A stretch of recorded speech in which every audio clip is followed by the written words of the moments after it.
IRS agent is out of California. So, but I'm still not understanding the whole ploy because I was not a part of it. So how am I going to understand it? So I told him, I said, look, I ain't got nothing to do with this. I'm over here living my life. Y'all obviously got who y'all need. Like, why are y'all bothering me? You know, I live my little bitty life over here doing me. And they got mad because I told him that. And he told me before he got off the phone, you will see us again. And I said, what does that mean? He said, you will see us again. So mind you, I don't know, I'm up against the devil, okay? I'm like, he not telling the truth. He just saying whatever he got to say. And again, y'all didn't come here. Y'all didn't come do nothing to me. Y'all didn't show up at my house, you know.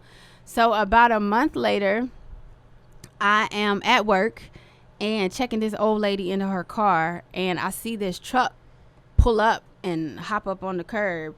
And this like cock diesel guy hops out. He didn't have any kind of identifying things. And we had a truck rental next door. So I'm thinking, oh, it's a disgruntled customer. He mad about something with his truck. So as I'm checking the lady in, you know, he asked me, or, you know, he tells me my full name. Are you Ashley Starling Williams? And I'm like, yeah.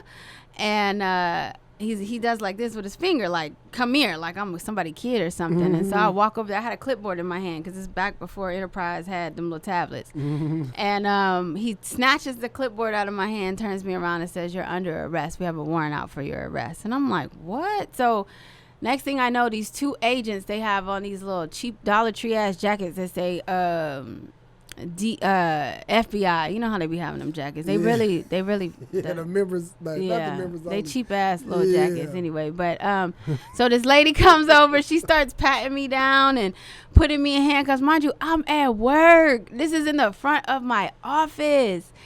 And I'm just like, what the hell is going on? You know, so I'm like, well, can you get my stuff? Like, I had, you know, my computer and all my personal property, you know, at my desk. And she's holding on to me, gripping tight. I'm like, lady, I'm not about to run nowhere. I just need you to get my stuff.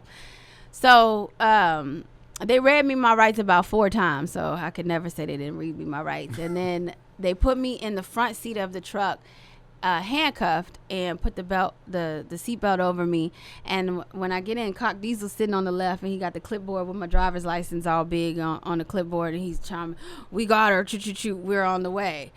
And I'm just like, it's really, when you can't really explain it in words, but anybody who's been in that situation, it literally feels like a kidnapping. And so the IRS agents are trying to have a conversation with the lady, and I was like, I don't have nothing to say to y'all. And so they take me down to the federal courthouse in Lake Charles, because that's where I was living at the time. And they take me down underground. And I just remember, like, everybody was looking at me so crazy. Even one of the cops was like, what did you do? Like, why are you even here? Yeah. I'm like, I'm trying to figure it out too. So they had me down there handcuffed for hours and hours. The IRS agents, the crazy thing, what they did, the IRS agent who was originally over the case, he didn't come down. He sent 2 IRS agents from New Orleans that knew nothing about my case. So as they're talking to me, I keep asking this woman, what am I here for? What are my charges? She got to go look in her paperwork to even tell me what I'm being arrested for. She don't know. So they start questioning me, writing stuff down. You know, they're not recording video or audio, you know. And so after about maybe 3 hours of them going in, coming out, they leave. And then this probation officer comes in and says, you know, I'm here to just talk to you about you, so I can present to the judge whether or not you need to get out today or not.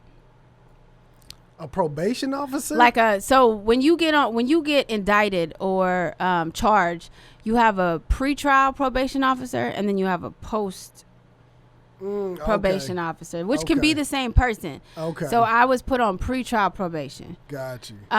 So when I went before, it was literally the fastest I think I've ever gotten arrested and got out in the same day. Like literally maybe 5 hours. Really? I went before the judge.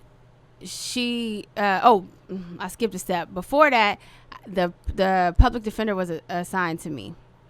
She comes over and hands me some paperwork and says, this is the complaint that's against you. I'm reading. I'm like, there's so many names in here. I don't know these people. Like, what is this saying? You know, and she's like, I just need to make sure that you're not facing 20 years for the drug charges. I'm like, drug charges? So it breaks it down. There's the financial charges, and then there's the conspiracy to distribute marijuana charges, which there's no way you could charge me with that, right? So she comes back. She says, oh, yeah, it's just the financial charges that are against you. But mind you, in this original complaint, there's all these other names of people whose accounts were used in the way that mine was. So I'm not understanding, where are all these people? Why am I the only one that's being targeted? So I go before the judge that day. The judge is actually pissed because she's looking at the prosecutor like, what's going on? He looking like, I don't know. They just brought her in. Don't nobody know what's going on. She like, ma'am, look, you've been here living in this state almost a year. You have not even a ticket. I'm going to let you out. You know, they call it ROR, released on your own recognizance. I'm going to put an unsecured bond up. So you need to go to California in 2 weeks. I don't know where to tell you to go, but talk to your pretrial probation officer so they can tell you to go. She was pissed. She was like, we don't do stuff like that in this courtroom. You don't just drop somebody in here on a federal case and nobody knows what's going on. So I ended up having to go to court 2 weeks later in California.